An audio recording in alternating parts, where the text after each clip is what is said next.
What is going on, everybody? This is Dr. Chris Featherstone here for another episode of Legion of Raw.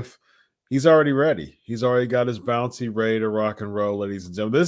This right here. This is the WrestleMania bouncy right here, ladies and gentlemen. This is WrestleMania style. Vince Russo, are you ready for WrestleMania? This is the go home show of WrestleMania, Vince Russo. Chris, you know what we get this lousy stuff. You know what cracks me up? What's that?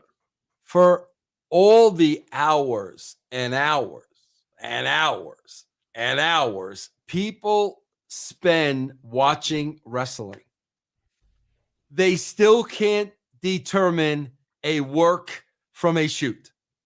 Yeah. Including our boy Raju. Bro,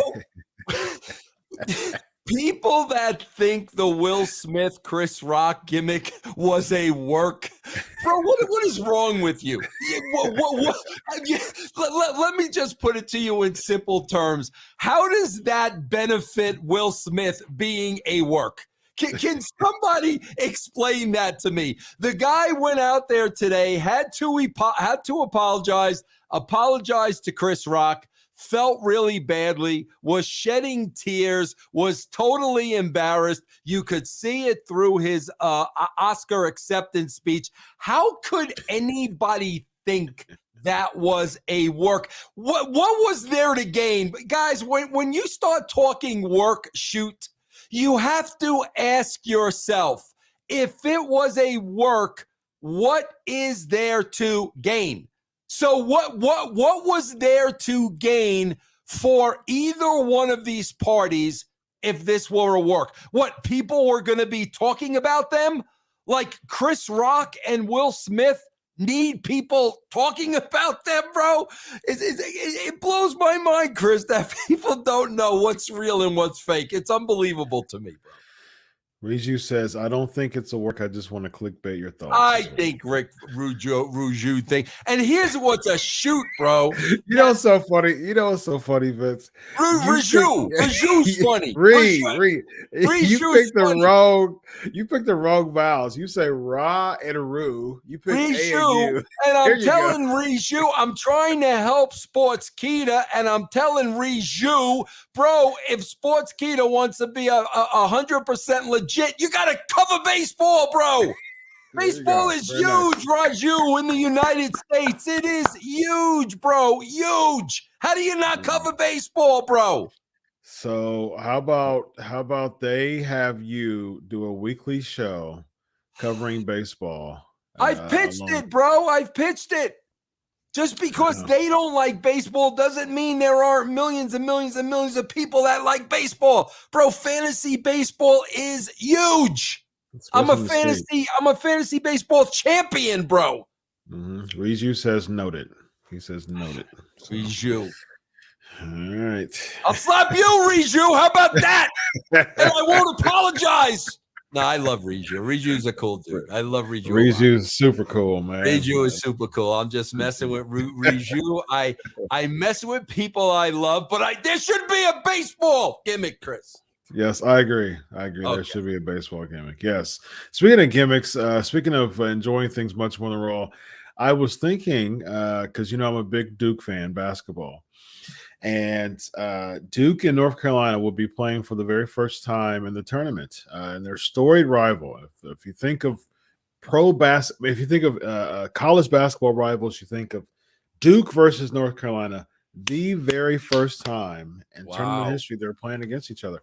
I'm much more pumped about that. Saturday night is going to be really tough for me because as a journalist, I'm going to watch WrestleMania. But I probably won't pay attention to a lot of it because come 8:40 p.m. Eastern time, a big chunk of my attention will be at watching Duke versus North Carolina in the Final Four. Chris, I will tell you this. I obviously then am not a journalist because I won't be watching WrestleMania. If there's anything I need to read about or see after the fact, I certainly will. But if you think I'm going to sit in front of my TVs 2 straight days and watch WrestleMania, you are out of your mind. And I want to talk about something very interesting, Chris, and you've hit on this. Okay. Mm-hmm. I saw the Seth Rollins Vince McMahon piece before the show because I knew they recorded it earlier today and it popped up on my YouTube stream, so I watched it. And of course, bro, the whole story being totally ridiculous with Vince saying, why did you jump through hoops? All you had to do was come to me. Really, bro? That was terrible. Yeah, for as ridiculous as all that was, here's the interesting thing. Vince McMahon saying, I'm going to pick your opponent. Okay? Now, Chris, you've hit upon this, and I told you, I don't think so. I just don't think so. And again, none of their storylines make sense.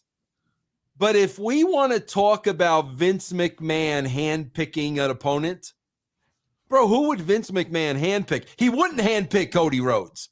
There would be no reason in the world. This was the guy he had doing Stardust. He would not handpick Cody Rhodes. Who he would handpick would be The Undertaker. I mean, that's if we're talking logic here, that's who Vince would handpick. Never in a million years would Vince handpick Cody Rhodes. So it's leading me to believe, I know nothing they do makes sense, as we will see on tonight's show. Mm-hmm. But I gotta say, bro, for Vince to say, I'm going to pick your opponent, why in God's name would he pick Cody Rhodes? I'm going to tell you something. What you said makes sense. Although there's a big chance that it will be Cody Rhodes, but it just doesn't make sense. Right. Especially when Vince McMahon will be inducting The Undertaker, just the night before. So, but, he's going to do like the whole old school NWO. I've got to kill it. I'm going to kill it. If in the NWO killing spree, I would be the only entity to survive. So it might be him. It might be Vince. Might be, bro. Might be. It might be Vince versus Seth, ladies and gentlemen. Yeah. Everybody's waiting for Cody, and all of a sudden, Vince Russo comes out with the tank top. Chris, can I say something else too? Absolutely. I was watching, my YouTube the other day.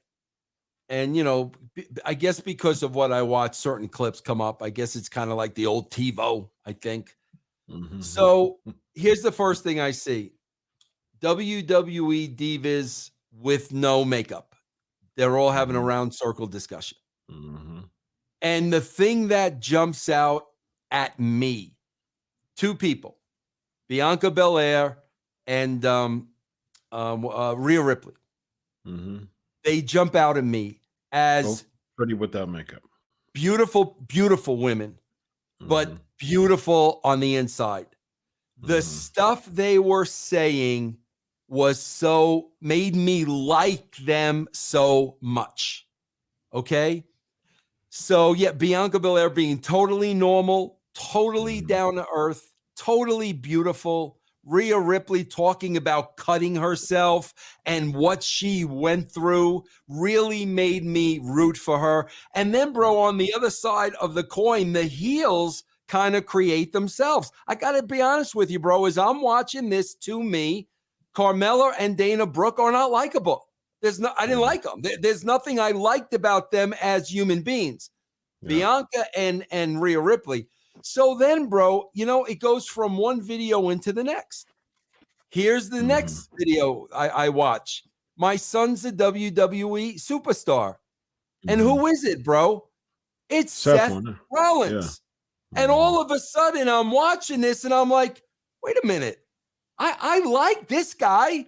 I would be behind this guy. I would support this guy. Then, bro, the next one.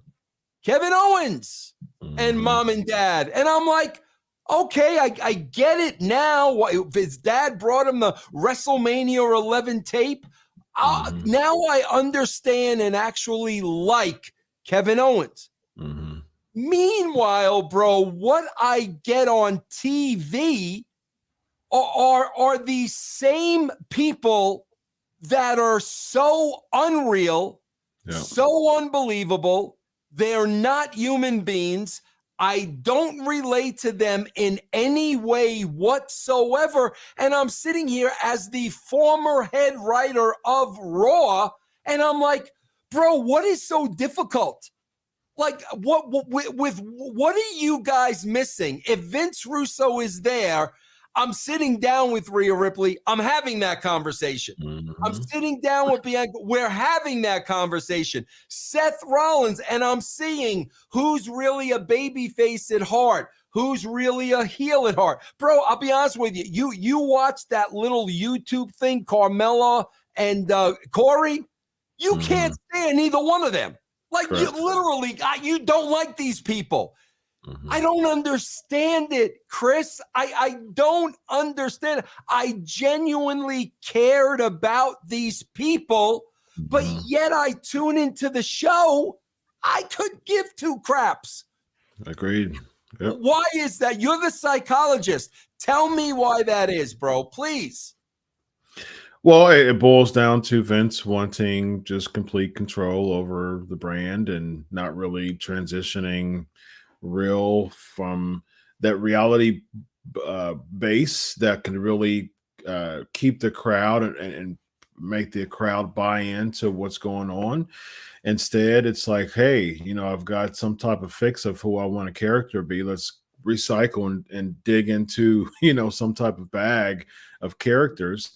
And again, it boils down to the interest that they're making the money. They're getting the revenue, the most revenue they ever had. So what happens is they look at Rhea Ripley, they look at Seth Rollins as some, visionary, whatever character he is. Because, it's so funny that you say that, because I watched Austin's interview. I watched him on the Austin interview.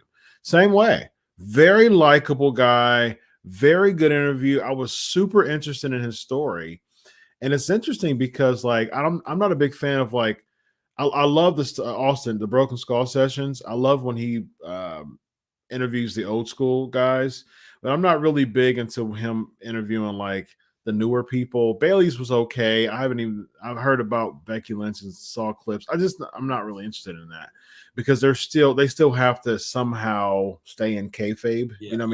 Stay in character. But Rollins, though, I really enjoyed Rollins' interview. Like, it was really nice. And I was like, that's the stuff, Rollins, that we need. It was just no nonsense to Vince. He was talking about how he stands up to Vince and things like that, and how he basically earned that spot to stand up against Vince. And he one time he wanted to fight him. He got so upset. He got really enraged at Vince, and Vince respects him in that way. But I was looking at stuff like that. I'm like, see, that's the stuff that kind of stuff that we need.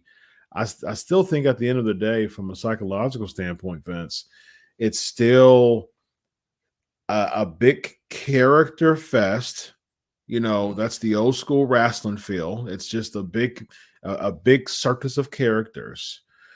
The problem with that is I don't necessarily have an issue with that if the characters are written in the standpoint that it's riveting television. We don't have that. The stories are just not there. Characters without stories, it's just a circus. Like I'm watching some bumbling circus, every week. Yeah. Symphony with the $4.99 super chat, bro. What would make me watch WrestleMania is Vince McMahon versus Shane McMahon. And if Vince was as smart as he was, he would book that. I don't disagree with you. And let's add on top of that, if Shane wins, he gets the company. Ooh, I'm all for that, nice. man. Put your I stakes am all up. for that. I am all for that, Symphony.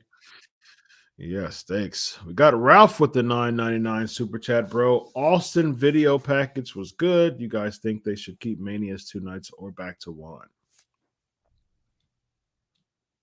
I'm not a fan of the 2 nights, bro. Like, come on, you're lucky if you get me to watch one night now. But I did say this because I did do a show about this today on Russo's brand, bro. Listen, I don't know their finances, Chris. So if financially they are making it 2 nights, I understand that. But also, bro, just like Monday Night Raw going from 2 hours to 3, bro. In my opinion, they bastardized the brand. That is my opinion. I'm not saying you're not making money. You're not making more money, but you have bastardized WrestleMania. Bro, we don't watch the Super Bowl, Chris, and the first half is on Saturday and the second half's on Sunday. You know how ridiculous that is? Like, Stanley Cup Finals. Same way, Stanley Cup Finals. But like I said, if dollars and cents, they're making more money that way, they're going to do it. But I really feel it's hurt the brand. Yeah, I agree, Vince. It just feels like today they were just throwing in matches. Yeah, like you got the New Day versus, and it was supposed to be a 6-man match. And even still, with the 6-man, if Big E was available, I still wouldn't care about that match. Like all of these, it just feels like a glorified SmackDown versus Raw joint show for one night. Like that's it has that like it has zero type of WrestleMania feel to it. It's just it's sad. It's sad to see. And the purpose was this show. This go home show was just, I mean, this is the last Raw before Mania events, and this was just horrible. Let's get into Brock Lesnar cutting a promo. You can tell that he, after a while, like he got into the what thing that was cool. He was just kind of doing it freestyle, seemingly. But it seems like he kind of started beating himself up. From what I noticed, I look at things from a psychological lens, and I was just noticing some nuances that he was having in his face. And it seemed like the last third of his promo, he got really upset with himself because it seems like he lost the crowd. You know what I mean? He kind of said in the very beginning, like, I won't ever say that again as far as the Monday Night Raw. But then he started talking. He went from like Cowboy Brock to like UFC Brock in like half of his promo. And then toward the end, it just, there was no reaction. And then he was just like, whatever. Like it just seemed like that was like happening. Chris, you are so right. And again, bro, you've got to look at, okay, bro, what's the allotted time that they're giving him that he's got to fill? Because Chris, at the end of the day, less is more. The more a promo goes on, the less effective it's going to be. And it's funny, bro, because when this promo started off, he was having a lot of fun. He even brought up the fact, like, they had Paul Heyman talking to me for how many years? Like, he was really having a lot of fun in his own skin. But then, bro, when you've got to fill so many minutes, what's it going to turn into, bro? It's going to turn into the typical wrestling promo that we've heard a million times before. But I got to say this, bro. The one thing that stood out to me with, especially the opening of his promo and then Roman Reigns' promo. You mean to tell me, bro, it took over a decade to realize that these two guys can cut their own promos? Like it took you. I don't forget Roman Reigns saying "suckering succotash," and I don't remember. I don't forget Brock Lesnar standing there when Heyman's cutting the same promo for 10 straight years. It took them this long to figure out that these guys are capable of cutting a good promo, bro. Yeah, how's that happen, Chris?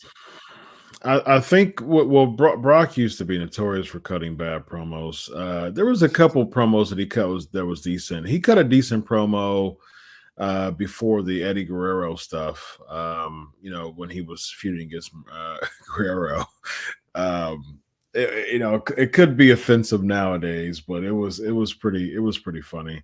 But yeah, it was that, and then there was a couple times where he cut decent promos, but he would just Brock would not cut good promos. Like there was one time he cut a promo. They were backstage, or they might have been in the ring. I forgot what it was, but he was like, "Paul, say something stupid," and like it was just one of those like, "We're live, pal," and Sid, cut his promo with JR. It was just, it was just like, what? What are you talking about? So I think now he's just more in his lane. He's just having fun, man. Like you can just tell Brock is just having fun. Yeah, absolutely. And with Roman, you could just tell that he's finally getting into his groove, because he would have some moments where like it was tough. He wasn't really getting in his groove. But I think now, since he's not split, since the chair and the blues aren't split, he's a heel now, bona fide heel. He's just kind of looser, like he's kind of looser in his lane.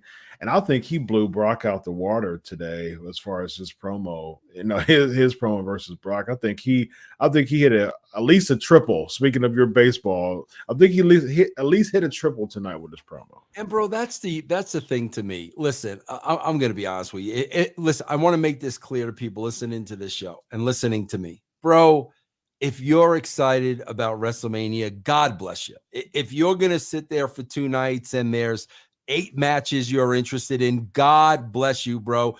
We all know in this day and age, if there's something you enjoy it. Really, bro, enjoy it.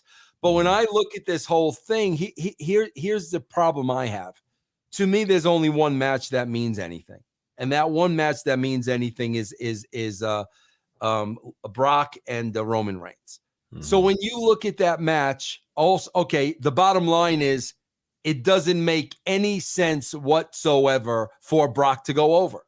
So it makes all the sense in the world that Reigns is going to win this match. So if you know that, what are you watching?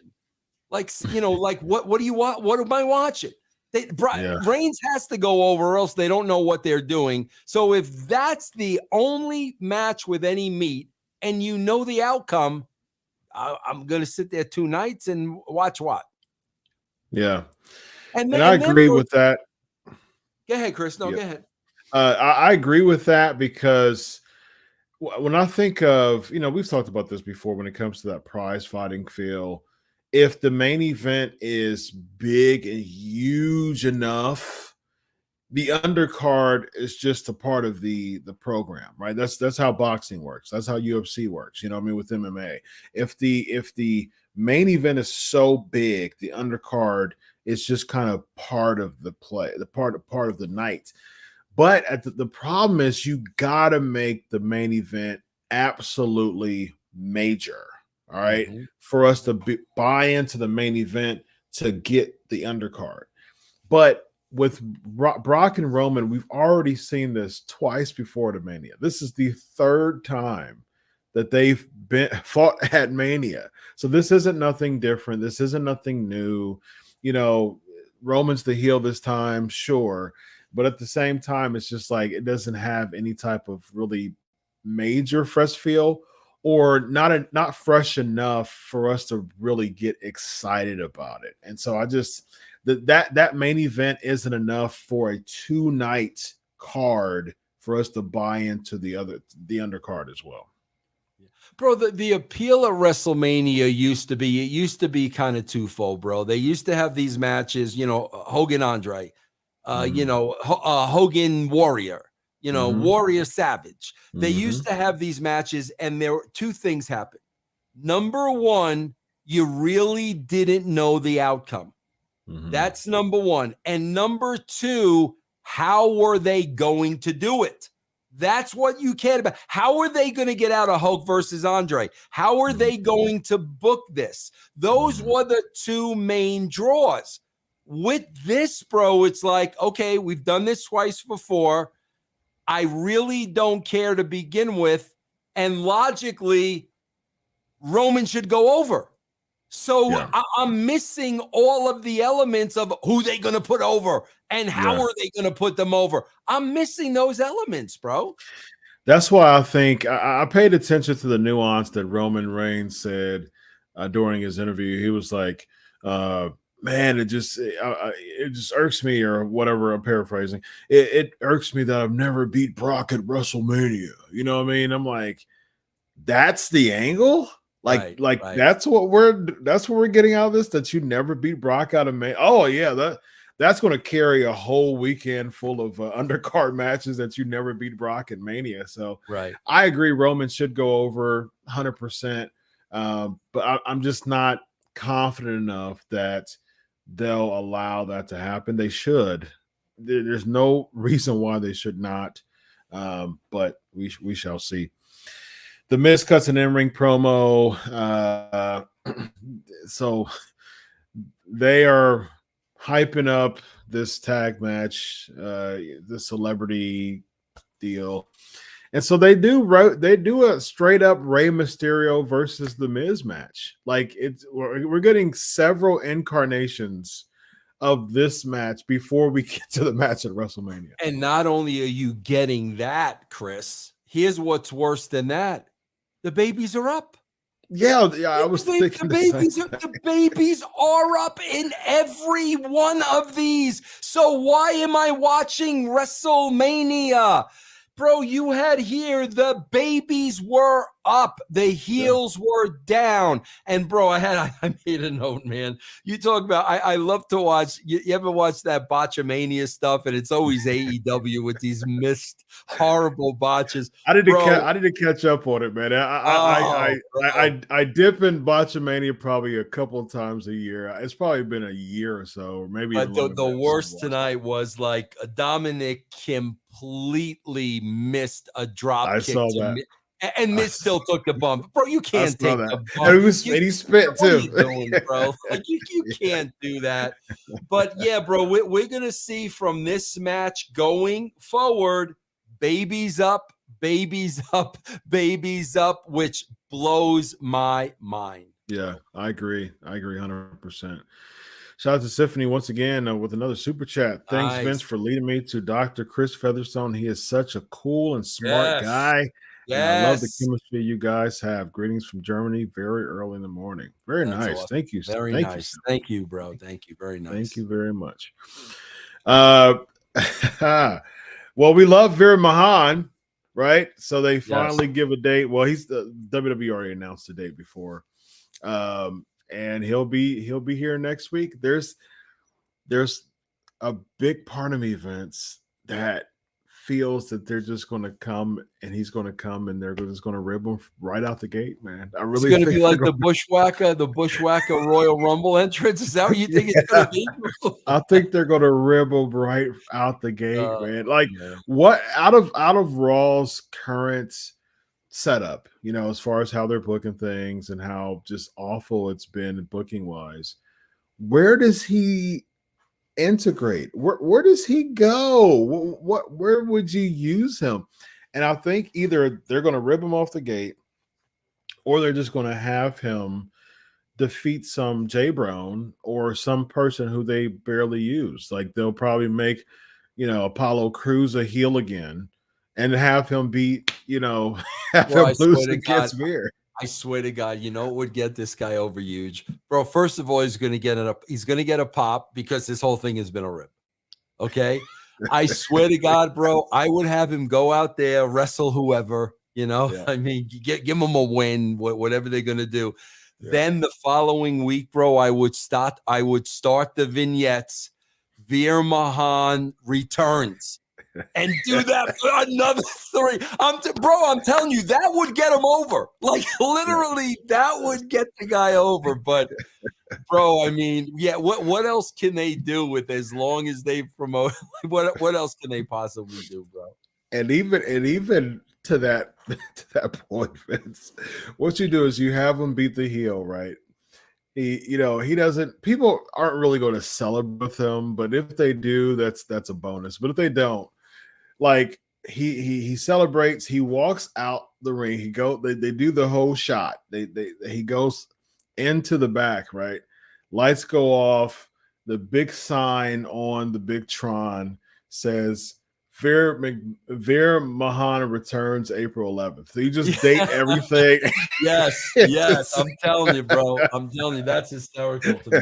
That is hysterical. Yes. We get the Seth Rollins summoned by Vince McMahon segment. He had to wait over 2 hours just for Vince to not notice he was there, although he was a Joker type deal. And then the first thing you hear from Vince was emasculating Seth Rollins by saying, "Get off my table." Yeah. And bro, here's the thing. As I'm watching, I just got off watching Seth and his parents, and I like this guy, and they had wrestling buddies when they were kids and the whole 9 yards. So now I'm seeing the character, and this is what I'm saying, bro. Seth is totally committing to the bit. Those outfits, bro, that Seth is wearing every week, and people, I don't know if people understand this or not. Guys, they pay for their own gear. WWE is not buying them their gear. They pay for that gear. So Seth is spending a lot of money on his wardrobe, so he's committing to the bit. I give him credit for that. But as I'm watching this character with the laugh and the dress and it, there's no appeal for me. There's just nothing there. I mean, to be honest with you, the character to me just comes across as annoying. I mean, it's just a very annoying character. Yeah. I don't see it. Doesn't scream main event for me either. Like it doesn't scream main event for me. No. Good point, bro. Very good point. Thank you. So Almost defeats the Viking Raiders by countouts. He gets interviewed in the ring, and what a Vince. We were talking about this on the writing with Russo about who's going to come first. And what an anticlimactical return. You've been out for 2 months. People didn't think that you would come back before WrestleMania. No MVP. So you just turned full babyface mode just because Omos called someone out. Please, Vince. Please give me one, how this makes sense in your head, and if it doesn't, please explain. 2, why would you have Lashley come back at the go home show for WrestleMania in a terrible anticlimactical way? Well, see, bro, here's the thing, and none of this is rocket science, guys. And every time I come on this show, it's off the top of my head. I'm not writing stuff down. First of all, bro, let me point out again, at the end of this segment, baby's up. Yep. Lashley was up, almost bailed at the end of this segment. Now, Chris, the proper way to do that is go back a couple of weeks and tell the story about he wants to be at WrestleMania and he's training and doctors are telling him you're not giving enough time. Family's involved. We really don't want you. Then, interview him the week before. I'm ready. I'm going to be there. Never mind what they say. I'm at 100%, blah, blah, blah. Let them talk about what the injury was.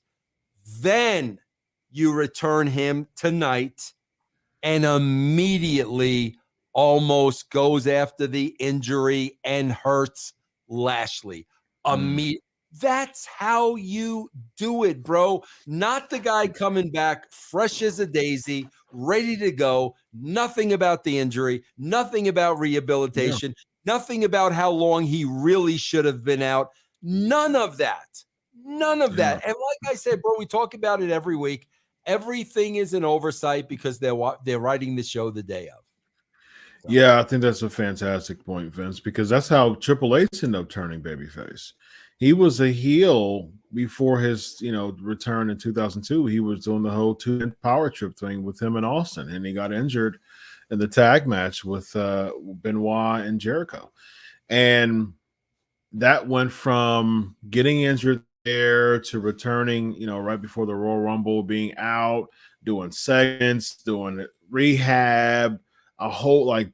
James Andrews. They did the whole thing, with Triple H, and they announced that he was returning. And as soon as that guitar strum, the crowd went erupted because they had buy-in, Vince. They were there the whole time. Set the table.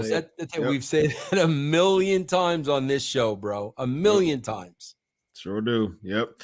And you could have done the same thing. Yes, it would have been shortened, but a 2-month build of building Lashley again would have turned him to a babyface that way, but there's no rhyme or reason. He was as heel as a heel could get with MVP, feuding against Lesnar before he left a Royal Rumble.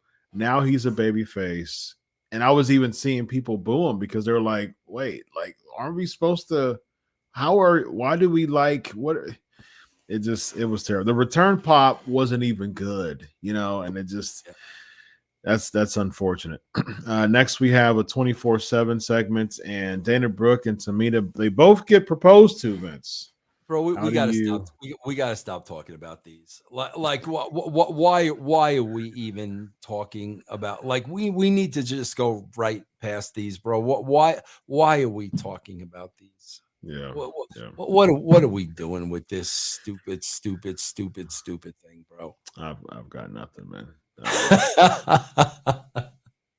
I don't know. Let's go on to Roman Reigns' promo. Yeah, Roman Reigns with the bloodline cuts the promo, and so like I said, I think he hit a triple here, man. I'll put baseball over your love for baseball over here, man. It wasn't a home run for me, but I think it was a triple. It seemed like he was really in the groove. It seemed like he was very loose and comfortable. And I liked it, man. I think he did very poised, bro. He owned that ring. He owned those people. He's gonna say something when he wants to say it.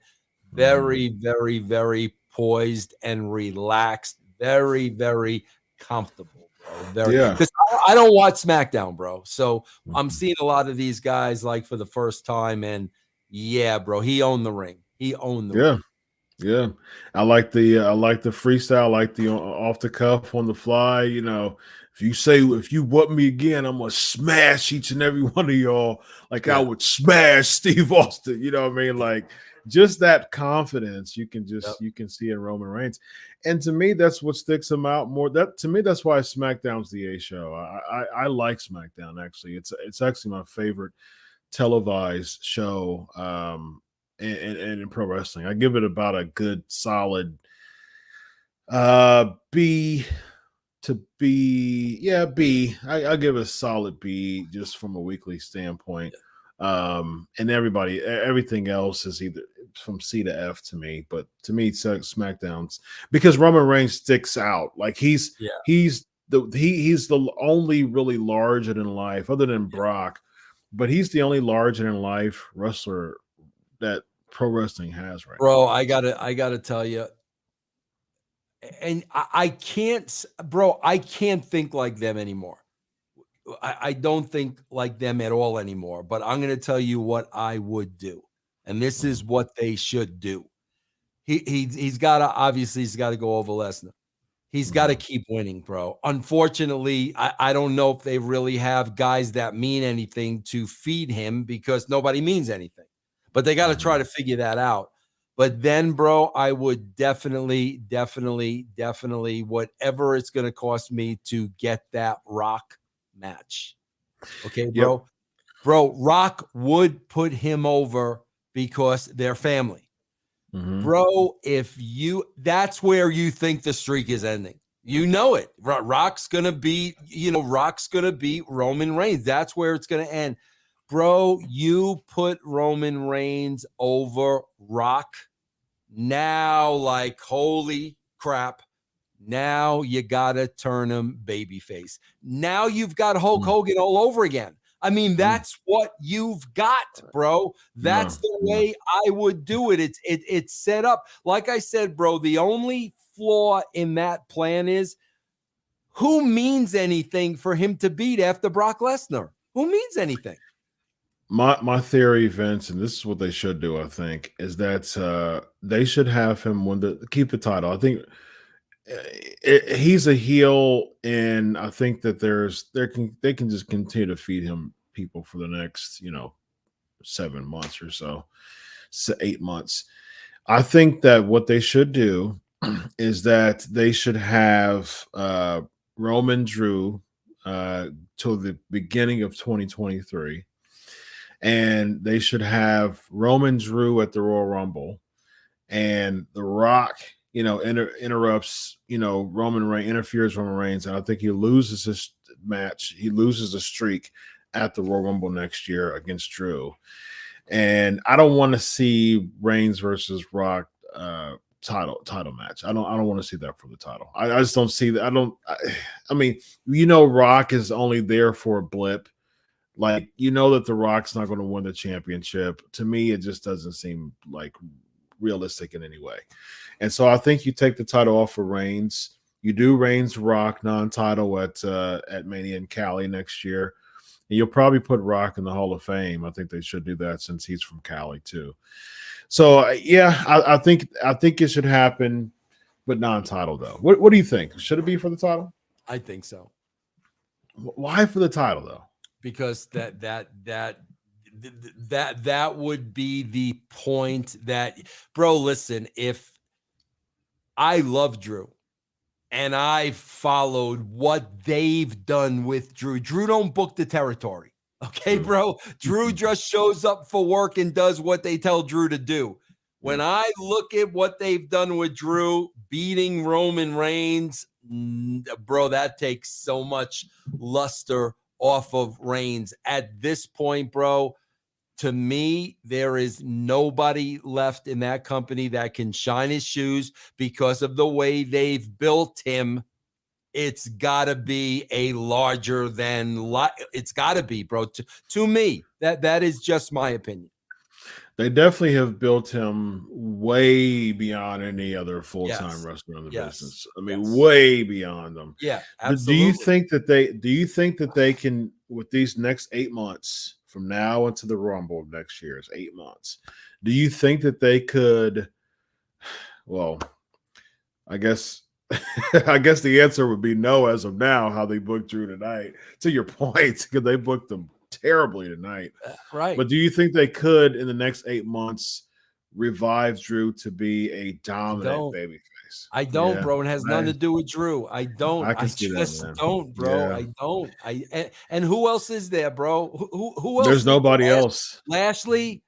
No. Almost is going to beat him. No, almost beats Reigns. No, that's not going to happen. Yeah, I agree with you, man. There's nobody else that, especially on SmackDown, that is a matchable enough babyface to do that. But I think Drew is the closest.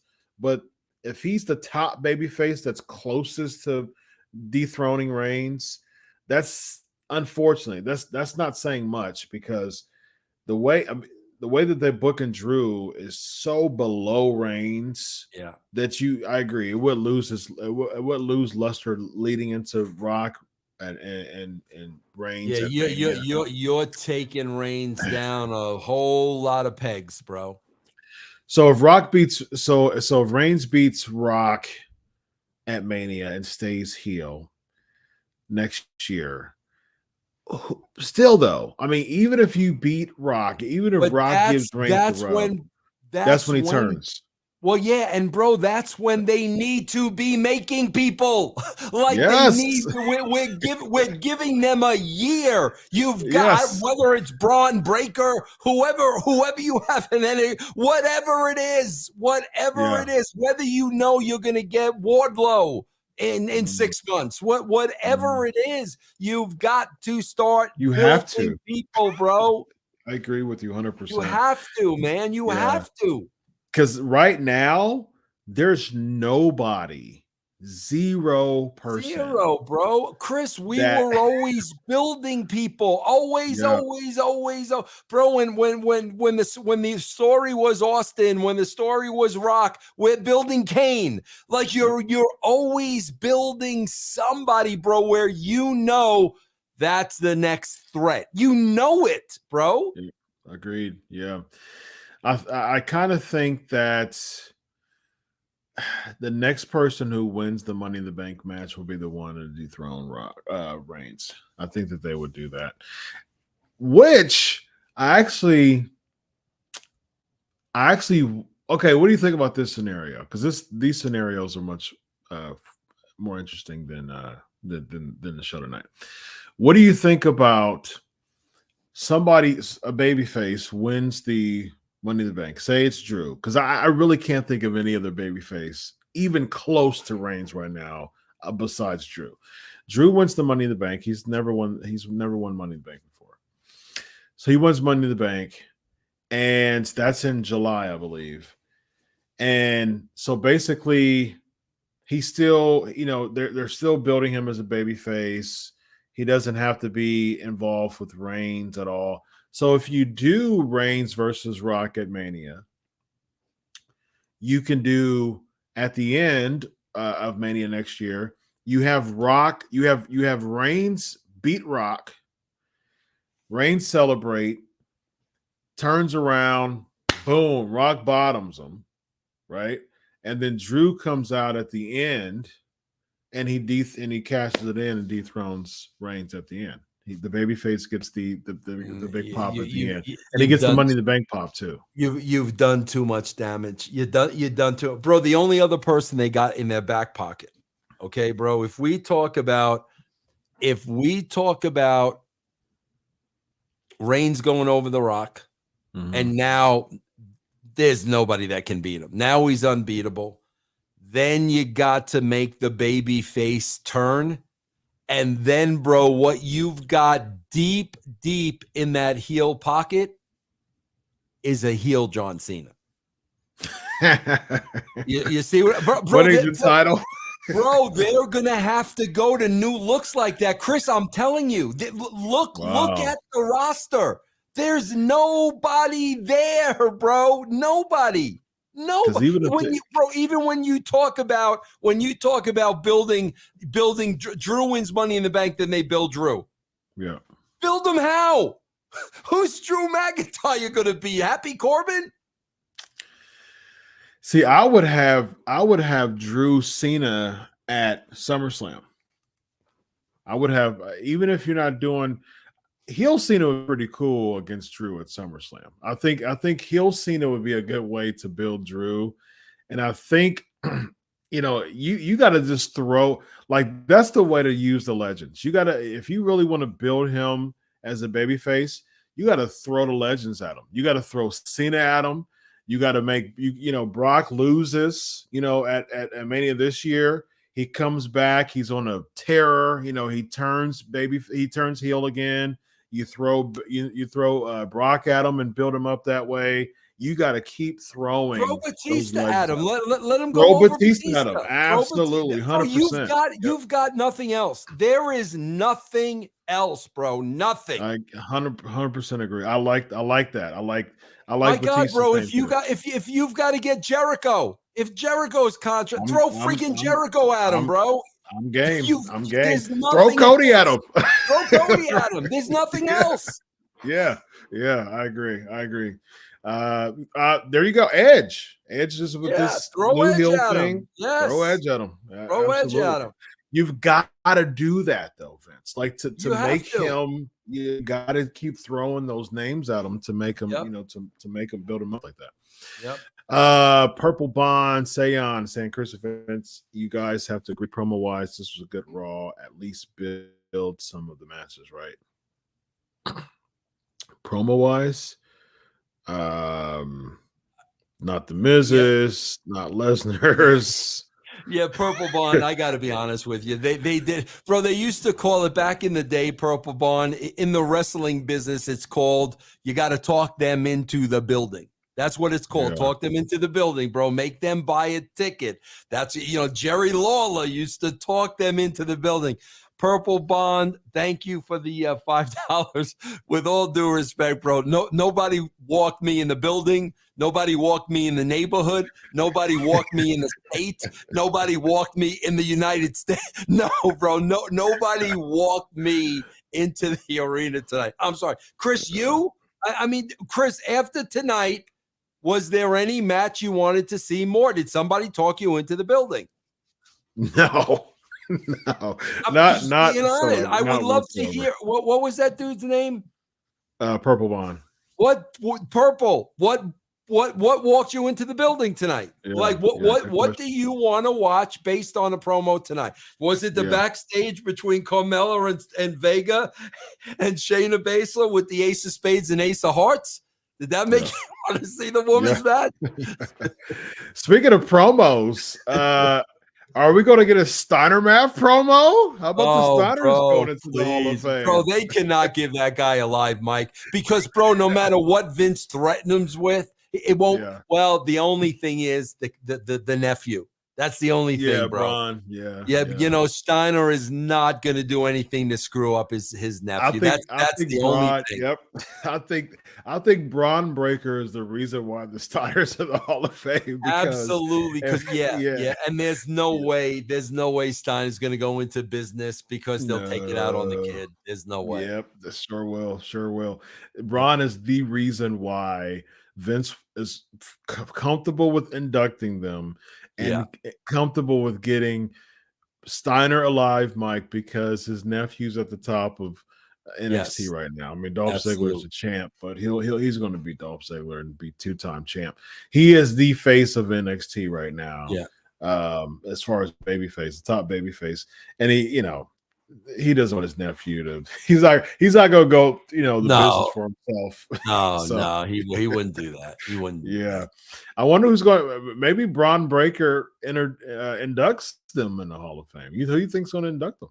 That'd be pretty cool. That would be pretty, bro. They got to change that name. What a horrible name. Horrible. I mean, my God, bro, horrible name.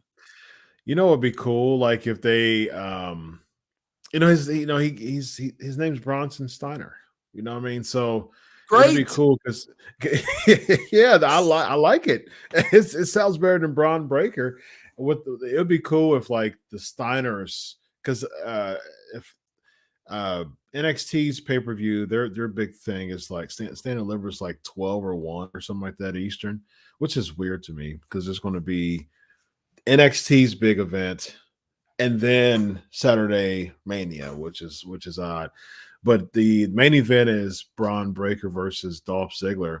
Would be cool if the Steiners came out and then Braun Breaker came out after them. And then all of a sudden, like they change, they changed the name from Braun Breaker, and they automatically on the Tron changes to Bronson Steiner. You know what I mean? And, I like that. I like that. Coming April 11th. Coming April 11th, yes.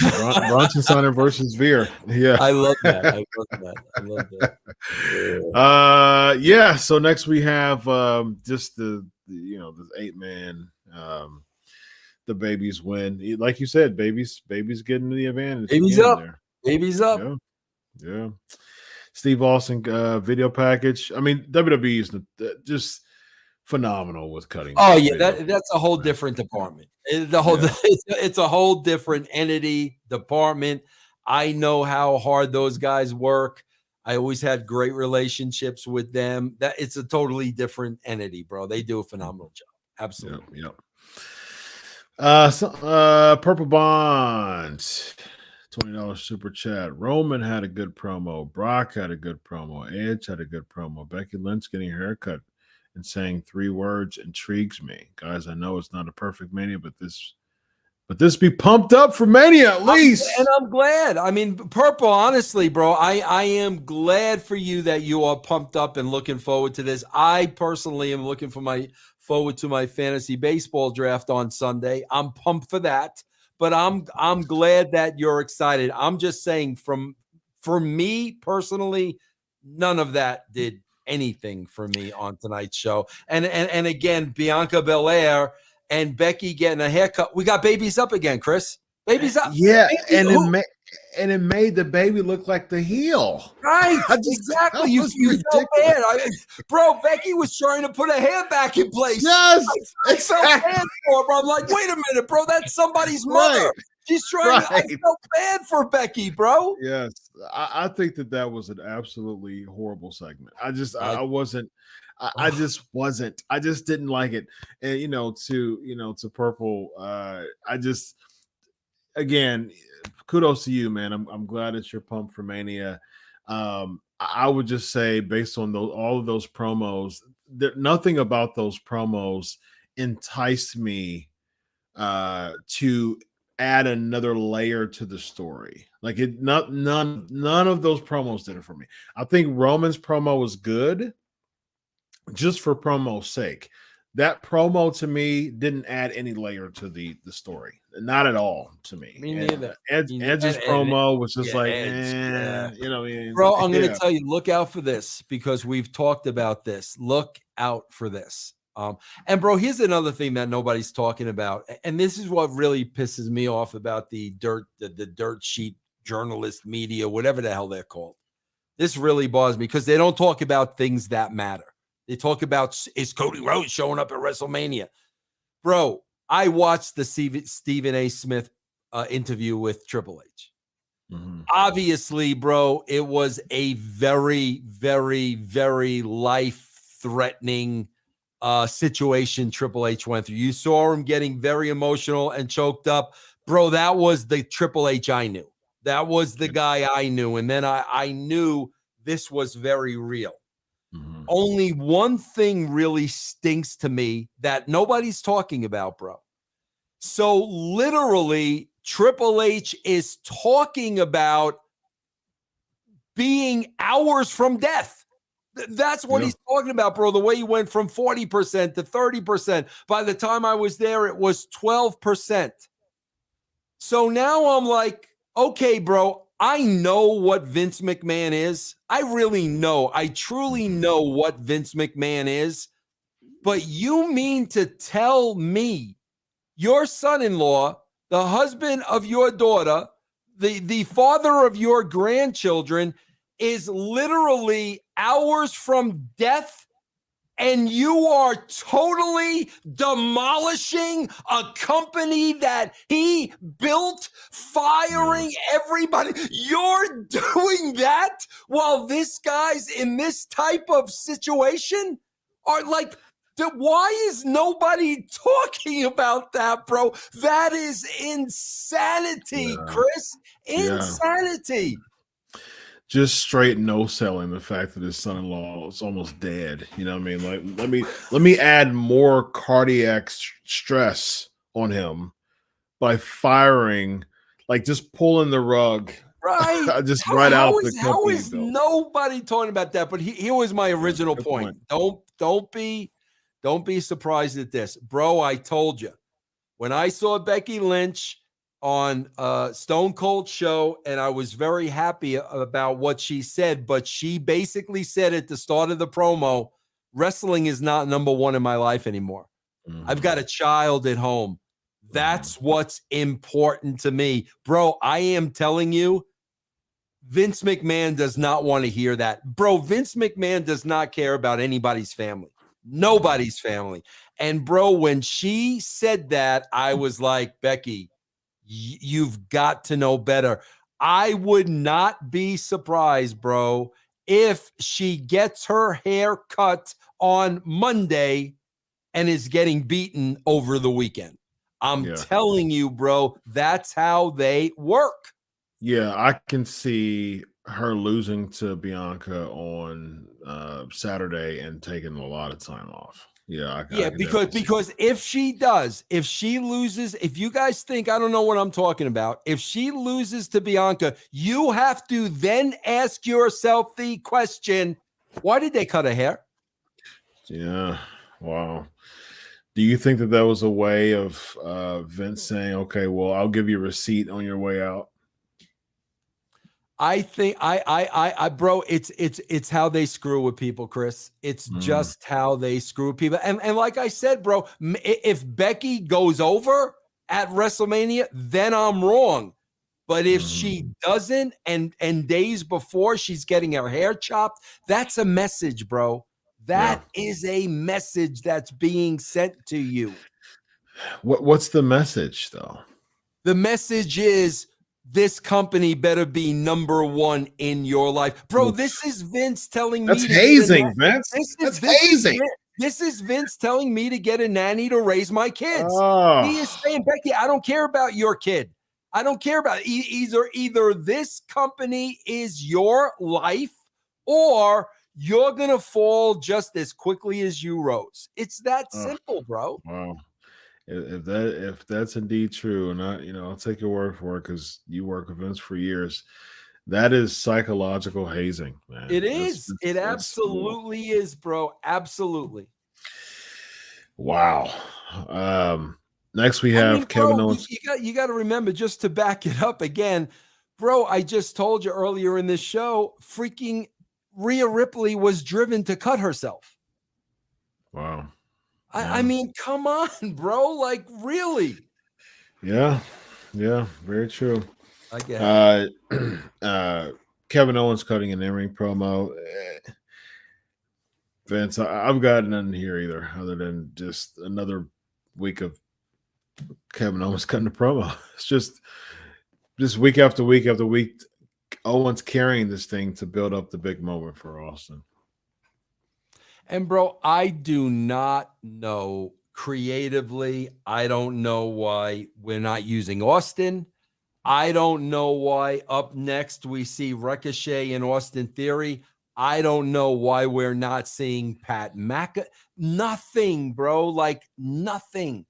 And this is the week, because basically they had a SmackDown Raw Super Show tonight. This is the week to see Pat McAfee. If you see it, you even had Cole on commentary, and just with Theory and Ricochet, Vince. Why in the world would you make Ricochet the Intercontinental Champion a few weeks ago? And this right here is just as 50-50. You're not going to be above the business as it possibly can. That's like Randy Savage winning the Intercontinental Championship, right? And then within 3 weeks, loses to an upstart, Lanny Poffo. You know what I mean? Like and that's his brother, but at the same time, it's like it's a heel that isn't really like on the top. And I would even put Lanny Poffo over much more than Austin Theory, by the way. But it's just like Austin Theory isn't built enough to beat the Intercontinental Champion clean. That's ridiculous. Bro, that scenario you just laid out with Savage, as you're laying that out, I'm sitting here thinking, could you imagine telling Savage that? Right. Could you imagine telling him, bro, with day of the show, what are we doing tonight? Can you imagine laying that out to Randy Savage and him saying, okay. Right. I agree 100%. Like, so we're going to have you lose tonight clean. Yeah. Okay. All right. Okay. Yeah. How long's the match? 3 minutes? Okay. Yeah, no problem. Just it makes no sense. Next we have we talked about Bianca Belair, the promo. Bianca Belair looked like the heel here. She looked like the heel. And bro, and here's another thing that I hate this, bro. I hate this. So Becky cuts her hair. We come back and Becky is doing an interview with, I don't even know what that girl's name is. Do you know? I don't know, Chris. But anyway, and I'm watching this. I'm like, okay, Becky, you just got your hair cut in the middle of the ring. You're trying to put the hair back in place. Why isn't Becky looking for Bianca Belair? Can somebody explain to me why she isn't tearing the backstage area apart? Yep. Can somebody tell me that? Yeah, Schreiber. Thank you, Alonzo. Sarah Schreiber. I thought last time was Schreiber. Yeah. I forgot. Why isn't she looking for Bianca Belair? Yeah. Agreed. Again, Bianca looks like the heel here. Right. I mean, it's just, how are you building up the baby face on the Monday before? She's grapevining her and put her in some, MMA grapevine and just going to town, Brutus beefcaking her right now. It's like, bro, they're doing everything to make Bianca Belair a heel, like everything from the promos to the lipstick to the swag to she's not a baby face. I think she's a baby face in real life. She ain't a baby face here. Yeah. Yeah. She's a sweetheart in real life, from what I've seen. But they're not translating that on the screen, that's for sure. Drew McIntyre just gets booked absolutely horribly here. I mean, just instead, like, first of all, you do a handicap match, a handicap match with the person you're facing at WrestleMania. You're facing him on a Raw plus his protege, basically his sidekick, and terrible booking. I thought of you when I saw this. I said, Vince, again. Yeah, how about we just take any mystique away? Like, Drew versus Corbin on paper is not a WrestleMania match. So you have to build our suspense to make it WrestleMania worthy, right? But you make it worse by having him basically get beat up by Corbin right before. Now, I understand that the heel got his comeuppance, which finally something that happened in some way, but not at the expense of like just a straight up beat down. You have to build that match up to make it relevant, to make it look like it's worth the WrestleMania. Chris, we haven't done this in a very long time. Is it time? And I hope you're prepared. Yes. It's time, ladies and gentlemen. It is time. He is back. WrestleMania, Joey. Time out, Joey. Time out, Joey. Now, is Purple Haze still in the room? Is Purple Haze still in the room, Chris? Is he in here? Purple, you in the room, Purple? Because, Chris, I don't know. Listen, you're getting older. Maybe your bladder isn't what it used to be. Maybe you took a bathroom break before you watched the outcome of this match. I'm always doing something while I'm watching Raw. Okay, now you're going to sit there and tell me, like Purple said, you weren't more excited about WrestleMania and looking more forward to WrestleMania when Happy Corbin stole the sword, bro? Oh, I did see that. What are you looking at, Chris? When he stole that sword, I said, "Oh, bro, it's on now. It's on. It's on. Oh, bro, when Drew gets his hands on Happy Corbin, baby, like, come on, bro. Like the lowest common denominator, Chris. Oh, they stole the sword. Oh, back to the sword. Yeah. First it was gender. Now it's Corbin. My God, bro. Like the lowest common denominator. Oh, I gotta watch Mania now. I gotta watch Drew get his sword back, bro. Yeah. Just horrible. Absolutely over the sword. Let's put a stipulation to this. Winner gets the sword. Like, what a horrible WrestleMania stipulation there. We talked about the Edge promo. You have anything on that? Yes, I do. Because this pisses me off. Chris, I want everybody at home and everybody in the room here to think about what I'm saying now. You know, bro, I'm just going to revert back to baseball real quick. You know, on MLB Network now, they're going to all the spring training camps. Okay, Chris? So they come on camera with the announcer or the two announcers, the two interviewers, and the talent in the middle. Okay, I'm so-and-so, and I'm gonna interview Joey Votto. You know, Lauren Zahadi. I'm gonna interview Joey Votto. We see it. Can somebody explain to me in this world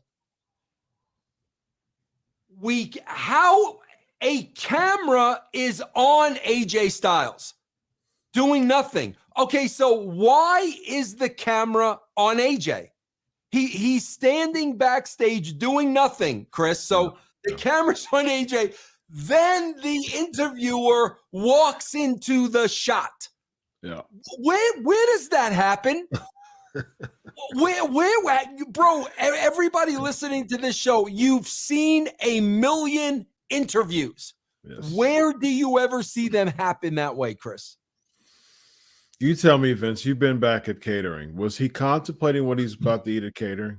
It just drives the laziness, the lack of creativity, setting up different shots.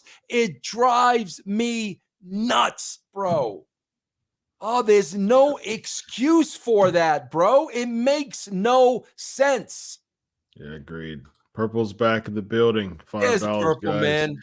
When I say guys, when I say some of the matches, I really can care less about.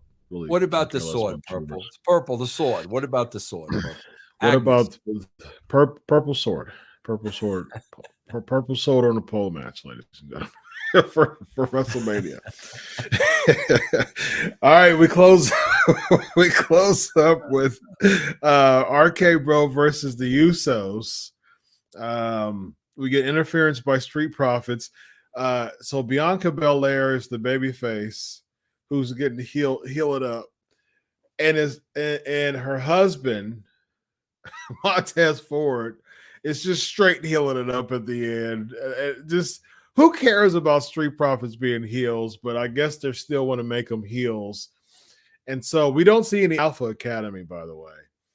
And we do see the Usos feuding with Boogs and Nakamura, who's at this whole, it's a big cluster mess. Lots of chaos going on here. And then at the end of buy time, I was always looking at the time. There's 2 minutes left. And so that's when they bought time and did the whole RKO thing, recap of WrestleMania, because they weren't in sync with the end. Yeah, bro, let me tell you real quick. I mean, this was, I think, the most important thing. Again, the babies were up. Yeah. And this is the last segment going to WrestleMania. The babies are up. But bro, they went home 3 minutes too early. Yep. Which I couldn't believe. The match was over. They hit the finish. It was, here it was 8:57. Yep. Bro, they went home way early. So now, bro, they've got 3 minutes. They've got to improvise. They've got to do something. Now they totally kill the Street Profit. Like now the babies totally wipe out the heels because they went home early, bro. Yep. That's exactly what happened. I was like, oh, this is totally improvised. This is as last minute as you possibly could get. They did the whole worked up to the RKO. Riddle does the whole thing with the Pittsburgh crowd. Well, what about my turn? Do I get my RKO too? And then boom, then the celebrate, then the recap. I'm like, man, you're trying to fill in time right now, man. Bro. So, but can you believe this was the go home segment, Chris? Right. Meanwhile, Chris, you've got Brock Lesnar and you got Roman Reigns in the same building, and this is the go home segment to WrestleMania. Yeah. This is it. It's not a main event. Like the main event for Saturday of night one is supposed to be the KO show segment. You could have at least had, some type of Austin didn't have to be there, but you could have at least had him do some type of, off segment or something like that. He's cutting a promo. He does the what he does. He cuts a promo from even from his ranch, does the whole buggy thing, or you could have done some outside segment of him seeing Owens's car, him going back to a bridge, and doing the whole bridge segment. You could have done so many things with Austin right now, and that would have been much more exciting seeing an Austin promo leading into WrestleMania, but this is what we got. That's unbelievable. See, again, Chris, I'm sorry. There's no excuse for that. There's just no excuse. You're ending the show this way.